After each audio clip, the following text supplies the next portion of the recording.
하나의 명사를 초청해 삶의 지혜를 들어보는 시간, 지혜다락방. 안녕하세요. 저는 김미진입니다. 지난주에 이어서 오늘도 김경호 박사님 모셨습니다. 큰 박수 부탁드립니다. 안녕하세요. 네, 반갑습니다. 네, 벌써 오늘이 박사님의 마지막 강연인데요. 그렇군요. 네. 아쉽기도 하고 또 이번 마지막 강연이 기대가 많이 됩니다. 네, 정신 바짝 차리고 하겠습니다. 네, 오늘 강연은 귀인에 대해서 이야기를 해주신다고 하셨는데 예. 이 귀인이라는 게 어떤 사람을 말하는 건지 좀 명확하게 설명해 주시면 좋을 것 같아요. 이제 명확한 설명은 지금 다 하면 이따 할 얘기가 없어서 네. 이렇게 토막을 나눠서 하기로 하고요. 네. 이제 우리가 흔히 착각하는 게 이런 거예요. 나는 다른 사람에게 어떻게 보일까? 네. 그죠? 네. 또 우리가 다른 사람은 우리가 쉽게 그냥 내 마음대로 판단해버리고 끝나잖아요. 네. 남들은 나를 어떻게 볼 거에 대한 관심이 중요한데 예를 들어서 제가 넥타이 일부러 메고 왔는데요. 네. 저 옆집에 넥타이 매시는 어떤 사장님이 늘 이렇게 매는 거예요. 이렇게. 근데 이것도 아니에요. 그분은 갑자기 볼록 튀어나오는 왜 수박배 있잖아요. 예. 갑자기 여기서 이렇게. 그러니까 그분 넥타이는 항상 이쪽 계곡 아니면 이쪽 계곡에 머물러 있어요. 어느 날 퇴근하면서 만났거든요. 네. 근데 그날은 얘기를 해줘야 되겠더라고요. 제가 존경하는 형님이니까. 형님, 넥타이가 벨트 덮는 정도에 길어야 되는 거 아니에요? 그러니까 그렇지, 그래요. 아니 근데 늘 이렇게 짧게 메고 다니신 이유가 뭐예요? 한쪽으로? 그랬더니 무슨 소리는 제대로 매는데? 이래요. 그래서 형님 보세요. 지금도 짧구만. 시킨 게 잘못이지. 할 말 잊었어요. 그분이 저한테 보여주더라니까. 야, 딱 맞는데 왜 그래? 이게 뭐가 짧어? 딱 맞구만. 자기가 보면은 자기는 귀인 같은 거예요. 멋진 거예요. 남들이 볼 때 아니면 아닌 거예요. 네. 이 차이를 이렇게 매는 것이 이미지 메이킹이라는 거거든요. 예. 그래서 오늘 그런 측면에서 한번 네. 생각해 보려고 합니다. 이렇게 귀인에 대해서도 말씀해 주셨지만 귀인을 만나는 것도 중요하지만 알아보는 것도 중요한 것 같아요. 그렇죠. 그렇죠. 어떻게 하면 알아볼 수 있을까요? 그러니까 이제 이게 오늘까지 4주차인데 네. 제가 계속 강조하고 있는 맥락이 하나 있어요. 네. 내 맘대로 판단하지 말아라. 우리 아이를 남들이 면접장에서 맘대로 판단해 버리면 얼마나 억울합니까? 그렇죠. 그래서 억울하지 않게 뭔가 대비를 해야 되겠죠. 전쟁하기 전에 준비하듯이 네. 우리도 개인적으로는 전투 상황 아닙니까? 이 사회에 산다는 것이. 네. 예. 그러니까 그런 대비를 한번 오늘 이 시간에 해보는 방향으로 해보겠습니다. 네. 대부분의 성공한 사람들이 귀인을 만난 경험이 있다라고 하던데요. 이제 이번 강연을 통해서 나에게 찾아오는 귀인 잘 알아보시고 또 잘 활용할 수 있었으면 좋겠습니다. 오늘 강연 박수로 청해 듣도록 하겠습니다. 큰 박수 부탁드립니다.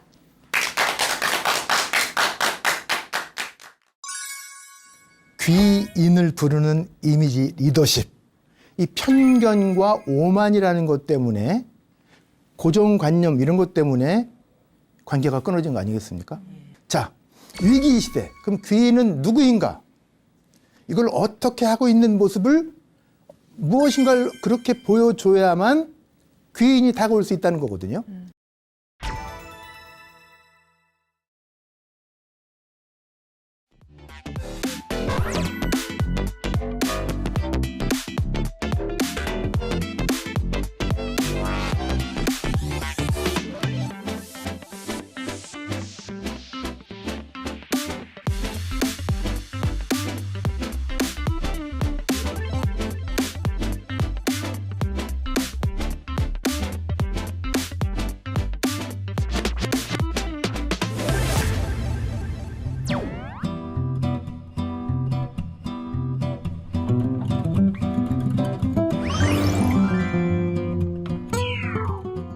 귀인을 부르는 이미지 리더십.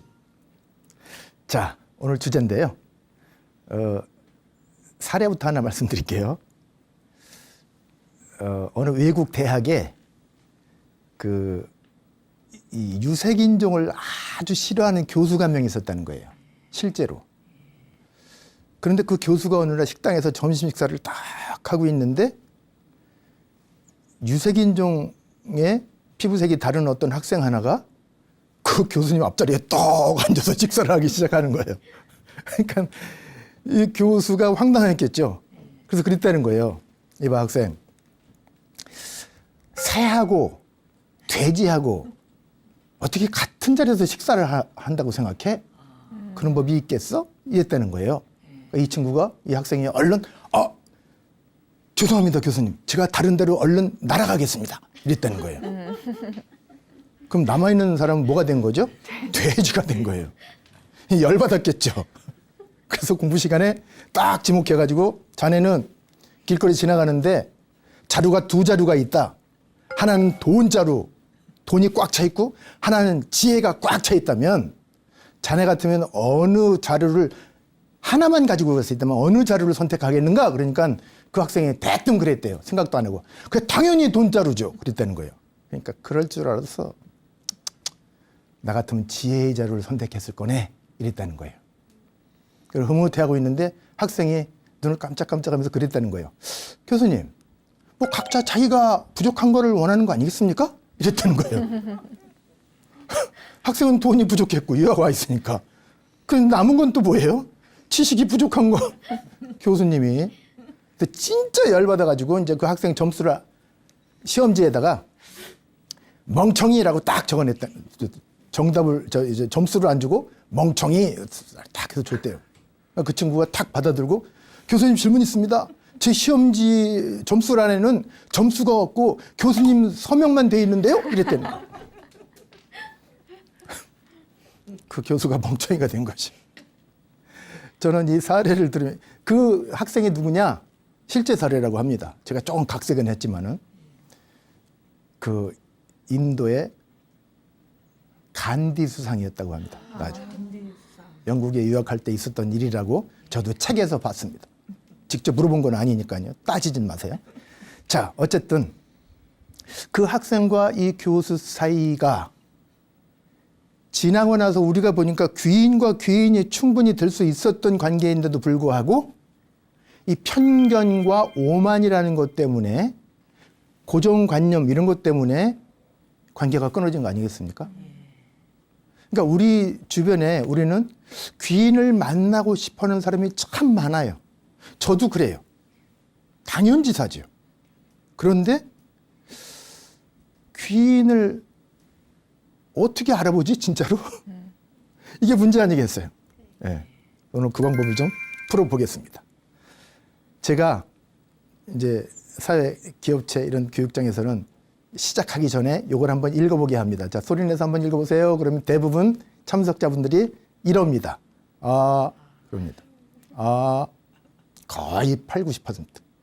근데 이제 경영자반에 가면 조찬 모임이든 저녁 늦은 시간에 공부하러 오신 분들 훌륭하시잖아요. 그분들 반에 가면은 이런 분들이 많아요. 뭐 이래요. 저는 역시 경영자라 씩씩하구나 그런 생각을 했습니다. 그런데 자꾸 듣다 보니까 이게 씩씩하기도 한데 그 속에 파고 들어가 보면은 혹시 분노가 자리 잡고 있나? 이런 의심도 조금씩 들기 시작하더라니까요. 제가 이제 아까도 말씀드렸지만 이렇게 쭉 여러 군데 강의하잖아요. 요즘은 줌으로도 하고, 줌이 더 많죠. 요즘에는 이제 비대면 시대니까. 카나다에 한번 갔었어요. 근데 거기서 몬트리올이라고 있어요. 몬트리올. 거기서 어떤 우리 교포 80대 넘으신 어떤 아주머니라고 해야 되지, 80대 넘었으니까 그분께서 이러시더라고요.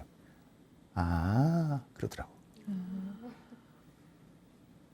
아르헨티나라는 우리 지구 반대편도 가봤어요. 제가 교포들 만나러. 가는데 비행기로 26시간, 오는데 29시간. 비행기로만. 거기 수도에 부에노스 아이레스를 갔었는데, 부에나드라니까요. 예.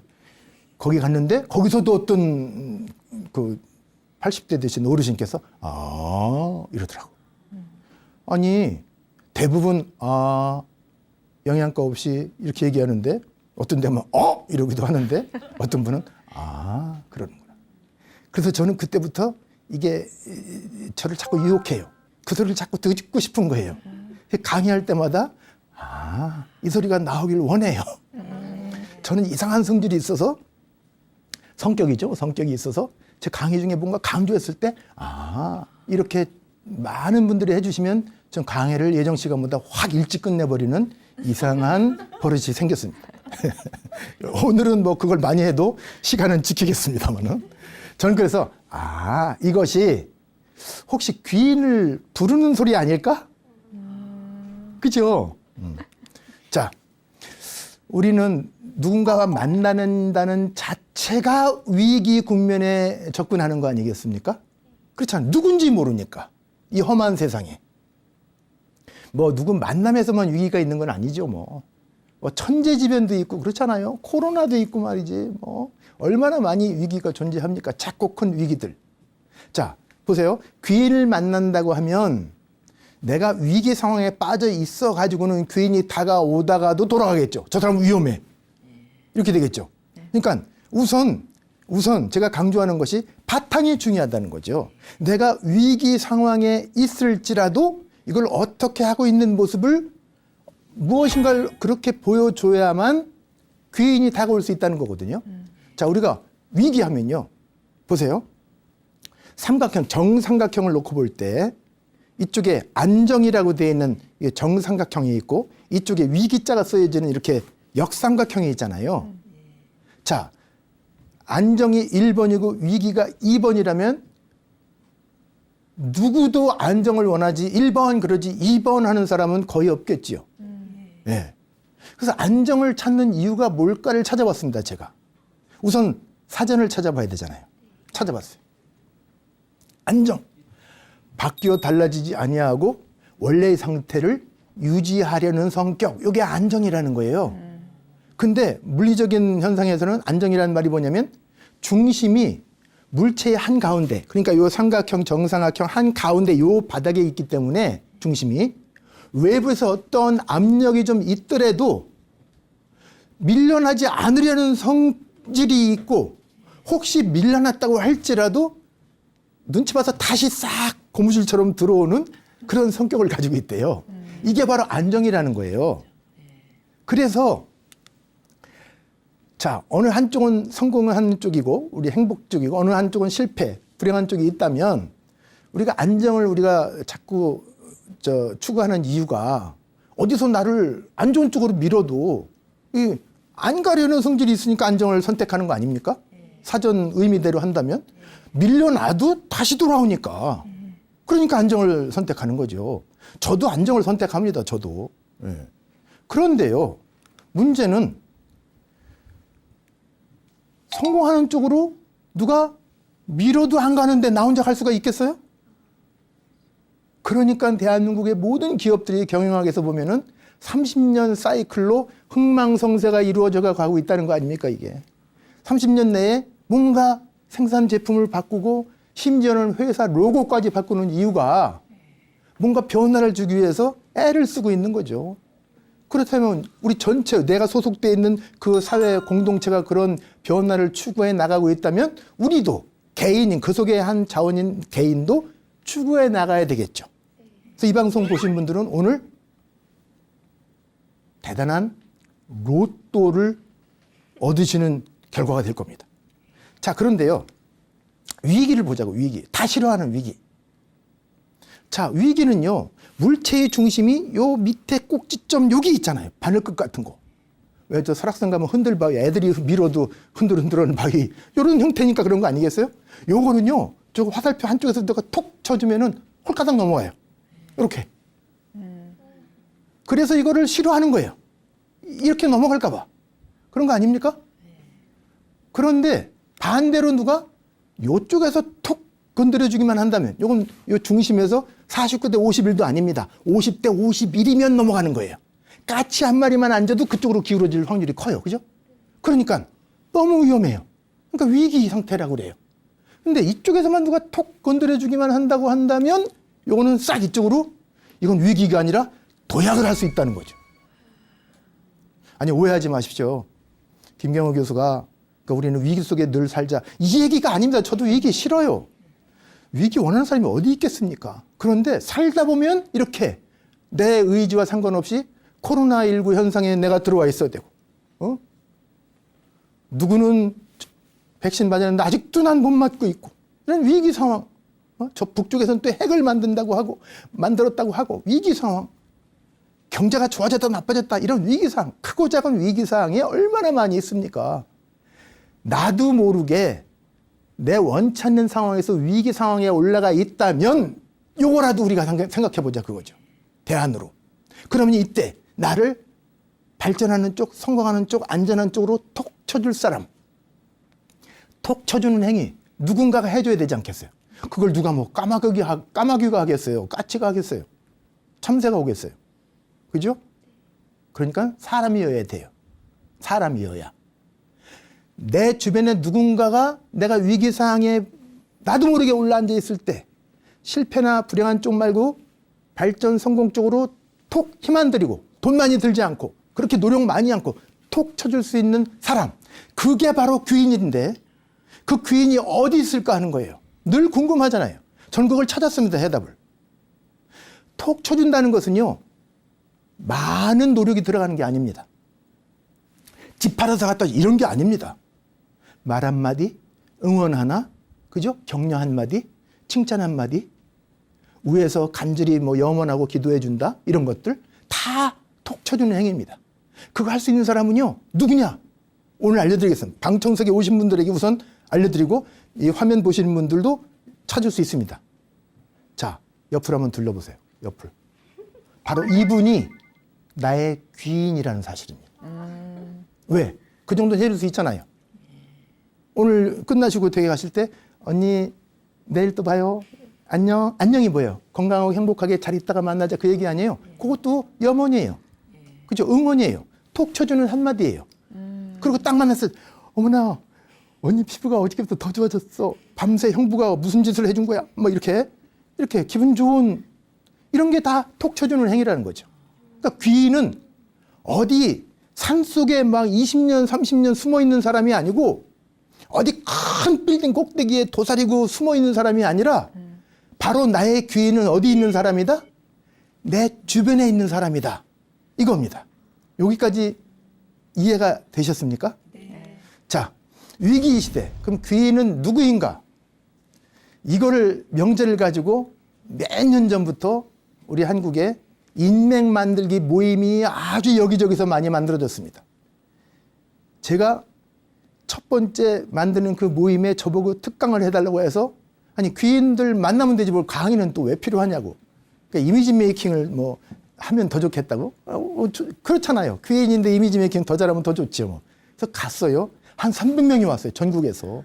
근데 조건이 명함을 돈을 많이 내야 되고 명함을 300장씩 이제 가져와야 되는 거예요. 제가 강의하다가 중간에 15분 쉬었는데요. 그때 희한한 광경을 봤습니다. 명함 가방에서 명함을 만난 사람들, 어이구, 처음 뵙겠습니다. 반갑습니다. 명함 주고받고 딱 봐서, 바지 주머니 넣는 사람이 있고, 딱 받았을 때 여기 지갑으로 들어가는 명함이 있더라니까요. 그거 신기하잖아요. 그 순간순간에 딱 봐서 여기다 지갑에다 넣는 사람은 내가 도움받을 수 있는 위치에 있는 사람. 바지 주머니, 뒷주머니 막 꽂아 버릴 수는 없고, 이거는 나가다 쓰레기통 버릴 명함. 이거 아닙니까? 제가 두 번째 시간에 올라가서 준비하지 않은 강의 내용을 강의했어요. 여기 왜 오셨습니까? 귀인을 만나러 오셨습니까? 인맥을 만들기 위해서 왔다는 얘기는 귀인을 찾으러 온 거 아닙니까? 여기 보니까 300분이 전부 다 귀인을 찾고 계시네요. 그렇다면 빨리 다 나가십시오. 제 강의 끝나고. 여기서 귀인 없어요. 내가 볼 때. 있어도 없는 거예요. 아까 지갑에다가 고이 간직하고 안주머니에 넣고 요 내가 만나야 돼. 연락해야 되겠다. 내가 나한테 도움 줄 사람이다. 라고 생각한 그분이 사실 귀인이 맞을 수 있어요. 그런 위치에 있을 수 있어요. 그런데 그분도 사실은 나 도와주러 온 게 아니에요. 그분도 내 명함 받으면서 나 도와줄 사람인가? 아닌데? 이랬을 거 아닙니까? 그러니까 모두 다 거기는 300명이 나를 도와줄 사람, 내가 덕을 볼 사람을 찾으러 눈이 벌게 가지고 있는 거지 내가 누구 하나 도와주려는 마음에서 온 게 아니라는 거지. 그럼 여기 시간 낭비. 오늘 하루 종일 오후 5시까지 있을 필요 없네요. 제가 볼 때. 제가 특강만 들으시고 얼른 가면서 전철에서 버스에서 길거리에서 귀인을 찾으십시오. 그러니까 막 주최 측에서는 막 부룩부룩 하더라고. 근데 그랬어요. 그렇게 할 게 아니라 잘 생각해봐라. 지금 이 한 번이 중요한 게 아니라 다음부터 이 모임이 계속 유지해 나가는 게 중요한 게 아니냐. 모임 주최 측이 한 얘기예요. 내가 볼 때 두 번째 모임 그때 봐라. 아마 인원이 반으로 줄을 거다. 아마 3번 넘게 모이기 어려울 거다. 제 말이 딱 통했습니다. 3번째는 모이지도 않았다 그러더라고. 안 오니까. 왜? 가보니까 영양가 없는 사람들만 있고 전화하니까 바쁘다고 그러고 나는 귀인이라고 생각해서 전화했더니 그분은 누구시죠? 하더니 그때 명함 받았습니다. 제가 바쁩니다. 하고 끊더라는 거죠. 이게 무슨 귀인 찾기입니까? 무슨 인맥 만들기입니까? 의미 없는 짓입니다. 자, 그래서 저는 차라리 귀인이 되는 5가지 조건을 제가 연구해 놨습니다. 차라리 이런 걸 좀 고민해 보는 게 나을 것 같아요. 그런 모임에 가는 것보다. 첫 번째는 개방성. 생각이 좀 열려 있어야 됩니다. 생각이 열린다는 게 가장 중요한 게 뭐예요? 날 도움 줄 사람 찾기보다는 서로 도울 사람이 누굴까? 내 도움 받을 만한 위치에 있는 사람이 필요한 게 누가 있지? 내 능력 가지고? 이것도 같이 찾아야 되는 거 아닙니까? 공평하게. 쌤 애들 말로. 그렇게 해도 돼야 될 거 아니겠어요? 어떻게 세상에 나만 위해서 도와줄 사람이 어디 있습니까? 우리 욕심만 가지고 귀인을 찾더라는 거죠. 열려 있어야 돼요. 두 번째는 배려성. 늘 지금 4번 계속 강조한 것이 바로 자비로운 마음, 돕는 마음, 뭔가 기여할 수 있는, 도네이션 할 수 있는 마음. 그것이 꼭 돈만 아니라는 거죠. 여러 가지 방법으로 있잖아요. 세 번째는 친밀성입니다. 지난 시간에 호감의 법칙에서 전문성과 친밀성을 제가 강조했잖아요. 이게 가장 핵심적인 겁니다. 그리고 하나 더 한다면 영향력. 자, 전문성도 있고 친밀성도 있어요. 근데 아무도 안 만나. 코로나 핑계대고. 그럼 안 되겠죠. 그래서 행동하는 그런 설득력이 필요하다는 거죠. 이런 것이 최소한 바탕으로 깔려 있어야지 그 다음에 정말 훌륭한 귀인을 만나든지 아니면 옆집 그 초등학교 다니는 아이를 만나도 그 아이가 나에게 귀인이 될 수 있다는 거죠. 그러니까 귀인은 내가 만드는 거라는 거예요. 그렇죠? 찾는 게 아니라 만드는 거예요. 그리고 귀인을 내가 찾기보다는 내가 먼저 귀인이 돼야 된다는 거죠. 자, 그럼 이제 주제에서 조금 이제 우리가 뭔가 깊이가 있는 느낌을 받을 거예요. 귀인을 찾으러 다니지 말자. 귀인은 누구일까? 어디 계실까? 이게 중요한 게 아니라 내가 귀인인가? 만나는 사람들한테 나는 어떤 측면의 귀인일까? 이거를 먼저 생각해야 내가 귀인이 돼야지 정말 훌륭한 귀인도 나한테 다가오는 거지. 내가 귀인이 아닌데 그냥 나 도와주기만 바라는 소위 말하는 심리학에서 말하는 거지 근성만 가지고 있다면 진짜 귀인도 노역 좀 해 이러지 않겠습니까? 자, 귀인 다른 말로는 영향력이 있는 사람이죠. 영양가 있는 사람만이 귀인이 아니에요. 영향력이 있는 사람이 귀인이라는 거죠. 그러니까 누구든지 영향력이 있죠. 자, 아나운서가 말을 잘합니까? 지금 난 지 100일도 안 된 어린 아기가 말을 잘합니까? 아나운서가 잘하죠. 누구나. 정답. 정답에는 함정이 있다고 그랬죠. 자, 그러면 아나운서가 9시 뉴스에서 쫙 무슨 말 할 때 어른들이 막 달려옵니까? 갓난 아이가 응애 울었을 때 어른들이 막 달려옵니까? 누가 더 설득력이 있는 겁니까? 그 설득력을 다른 말로는 리더십이라고 합니다. 리더십. 그러니까 영양가 있는 사람 찾아다닐 게 아니라 영향력을 주고받을 수 있는 리더십이 있는 사람이 중요한 건데 내가 리더십이 있어야 되겠죠.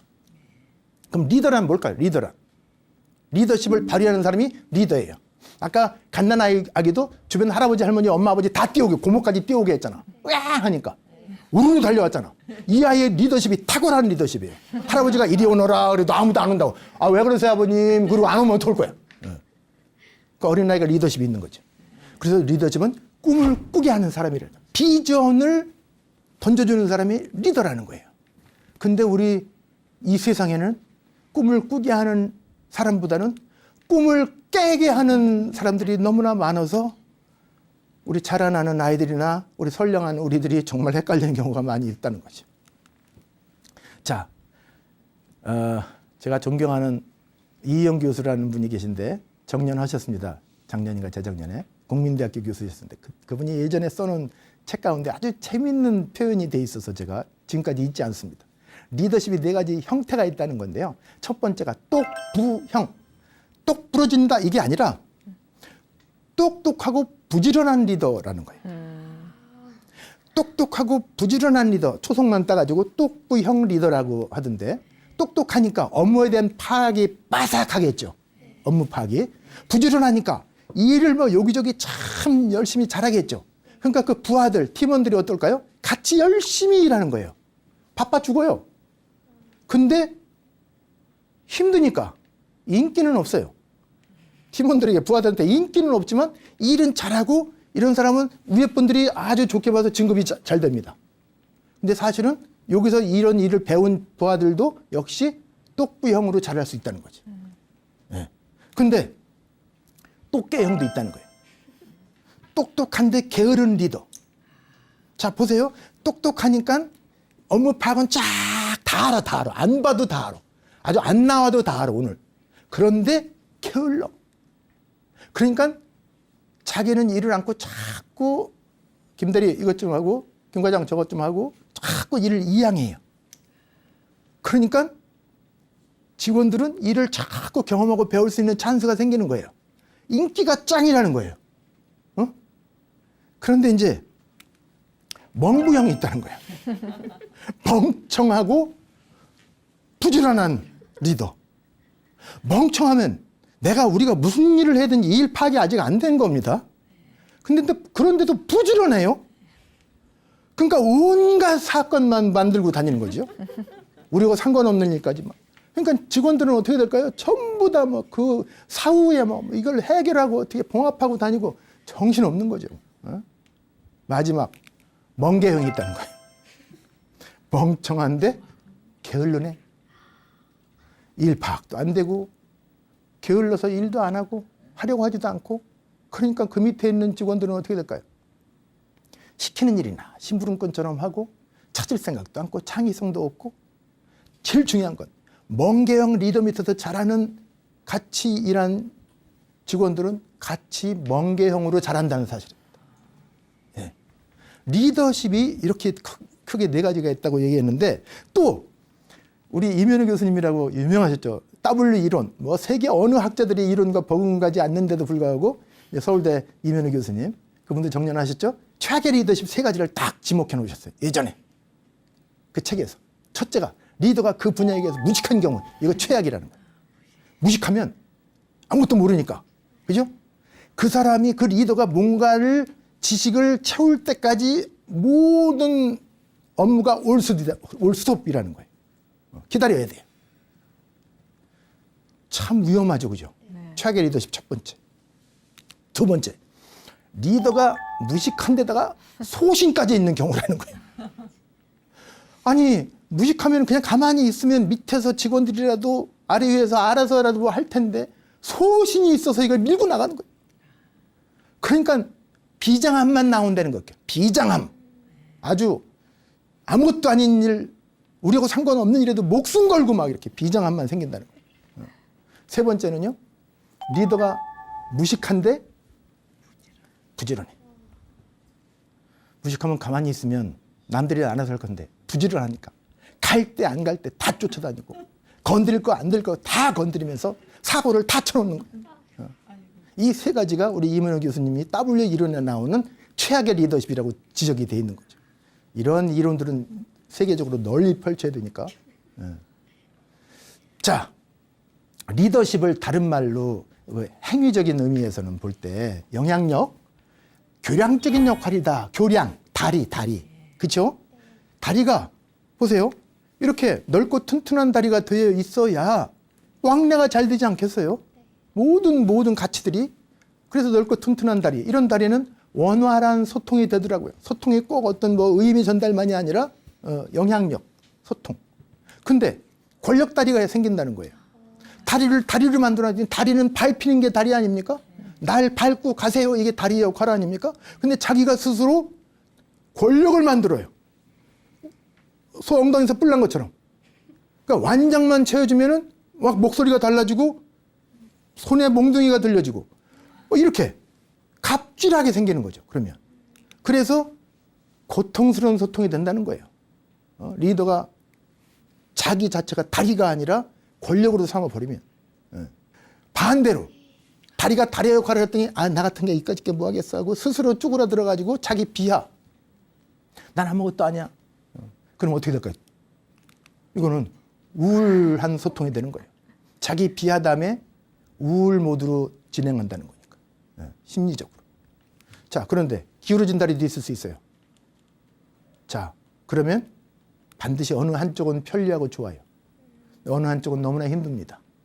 이게 편견 소통이라는 거죠. 갑과 을의 관계가 생길 수밖에 없다는 거죠. 자, 이런 다리도 있어요. 나같이 이쁜 다리 나와보라고 그래. 나같이 아름다운, 나같이 사다리, 나같이 아주 오밀조밀한 다리 나와보라고 그래. 할 말 제일 많습니다. 그러니까 말 많은 사람이 리더가 되면은 어떻게 되느냐? 복잡해집니다. 북새통이라고 하죠, 흔히 우리가. 자, 이런 다리도 있어요. 얘도 할 말은 있습니다. 나도 다리야 이럽니다. 할 말은 있는 거예요. 그런데 왕래는 어떻게 될까요? 불안한 소통이 되는 거죠. 불안하죠. 많은 사람 다 불안하게 만듭니다. 자, 이런 다리도 있죠. 마지막에 끊어진 다리. 뒤에서 밀고 앞에서는 어떻게 될까요? 떨어지고 함몰되는 거죠. 안 좋은 쪽으로. 그러니까 리더라면 내가 어떤 다리 역할을 하고 있느냐 이 세상에서. 내가 특히 다 할 수는 없지만 우리가 성인들처럼 그렇지만 내가 맡은 그 역할 속에서 나는 고객과의 우리 회사와의 어떤 다리 역할이냐 또 만나는 사람과 또 이 어떤 그 지혜 지식 사이에 가르치는 자라면 어떤 다리 역할을 하고 있느냐 이런 게 중요하지 않겠습니까? 신분과 역할에 맞는. 자, 마지막으로 위기에 대한 자세. 왜 위기에 빠져버리면 아무것도 안 되니까 다리 자체가 무너져 버리니까. 자, 왜 나에게 이런 일이? 라는 살다 보면 이런 생각이 문득문득 들 때가 있죠. 왜 하필이면 나한테 이런 일이 작든지 크든지 생길 수 있습니다. 그 공식이 바로 부분타 우수회라는 거예요. 이게 어느 동아리 모임 같죠. 부분타 우수회. 그게 아니라 초속만 따는 겁니다. 부는 무슨 일을 만났을 때 사람은 일단 부정한다는 거예요. 심리학자들 얘기. 부정한다는 거예요. 부정하다 하다가 아니야 어떻게 세상에 나한테 이런 일이 생길 수 있어. 나 이해 못해 막 이렇게 부정하다가 그다음에 분노가 생긴다는 거야. 분노. 요즘 그 무슨 TV 보면 뭐 자기 뜻대로 안 되면 왜 자꾸 부시는 게 나오는지 몰라요. 연속극에서. 에? 책상에 있는 거 그 아까운 거 막 왕창 막 다 깨버리더만. 그 자기만 손해 아니에요? 분노가 일어난다는 거야. 그러다가 분노 부릴 만큼 부린다면은 타협을 한다는 거야. 뭐야 이거? 이 상황과의 타협? 신이시여 나한테 어떻게 이런 거 하셨습니까? 라고 막 신과의 타협 또는 이 사안과의 타협 이런 걸 한다는 거예요. 타협을 하기 시작하면 점점 우울 모드로 빠져 들어간다는 거예요. 이때가 가장 위험하다는 겁니다. 심리학자들 얘기. 우울 모드. 왜? 우울이 뭐냐면 첫 시간에 제가 알프레드 아들러가 열등감, 달러가 아니라 아들러가 말한 열등감. 열등감에서 크게 공격성이 있고 후퇴성이 있다고 그랬는데 후퇴성이 첫 번째가 우울감이고 그다음에 우울증이고 심각한 문제로 자기 해치는 쪽으로 들어간다는 거 아니에요. 그러니까 우울 단계에 오는 사람들이 사인을 한대요. 친구지간에 또는 주변 사람에게 평상시에 안 보내던 의미의 어떤 문자를 보내거나 의미 없는 이상한 전화를 한다거나 이럴 때는 우울해. 두문물출하고 있다거나 코로나 때문이 아니라는 거예요. 그게. 빨리 도와줘야 된다는 거예요. 이때는. 예? 그다음에 우 다음에 뭐예요? 수용. 우울에서 빠져서 거기서 헤어나오면 극복을 하면 이제 수용을 한다는 거야. 아, 이럴 수밖에 없구나. 수용이 제대로 돼야만 마지막에 뭐예요? 회복이 된다는 거예요. 뭐 재기라는 의미도 들어갈 수 있죠. 자, 그러니까 부분타 우수회라는 것이 물론 부분타 우 네 가지는 어떤 그 이 정신학자에 의해서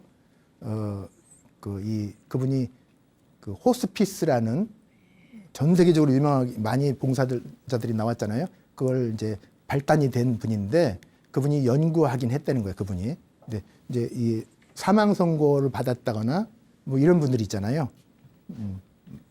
그분들이 어떻게 헤쳐나가느냐 이걸 연구한 단계가 부분타우수까지인데 이제 일반 그 후에 후배들 많은 심리학자들이 이제 회까지 붙인 거예요.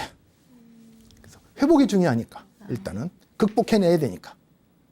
자, 여러분 귀는 어디 있다? 귀는 귀해서 찾기 힘들어서 귀인이 아니라 그죠? 내 주변에 모든 사람이 다 귀인이다. 그러니까 문제는 귀인이 어디 있느냐가 문제가 아니라 문제는 나한테 있구나. 내가 귀인이 되어 가야 되는 거구나.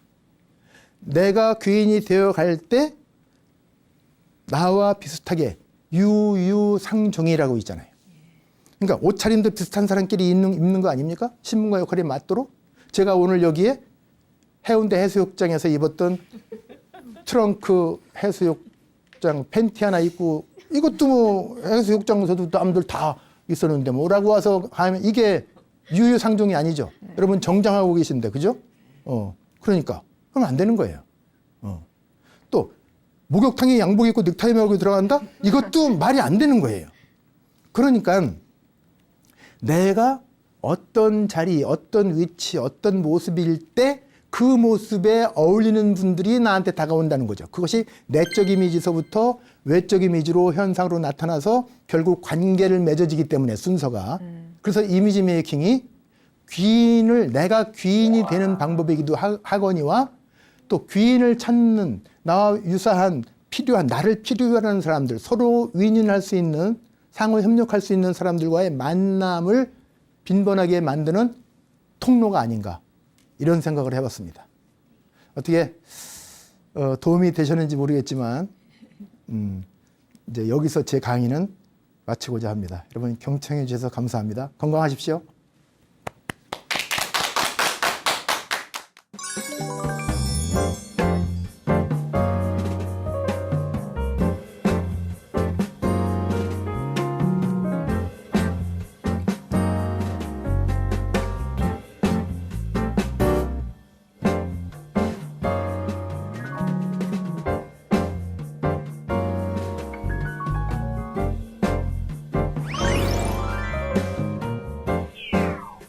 네, 오늘 강연을 통해서 귀인을 알아보고 귀인을 부르는 방법에 대해서 알아봤습니다. 박사님께서도 귀인을 만나보신 적이 있으시겠죠? 그렇죠. 이런 공식이 제가 만들어지기 전에는 네.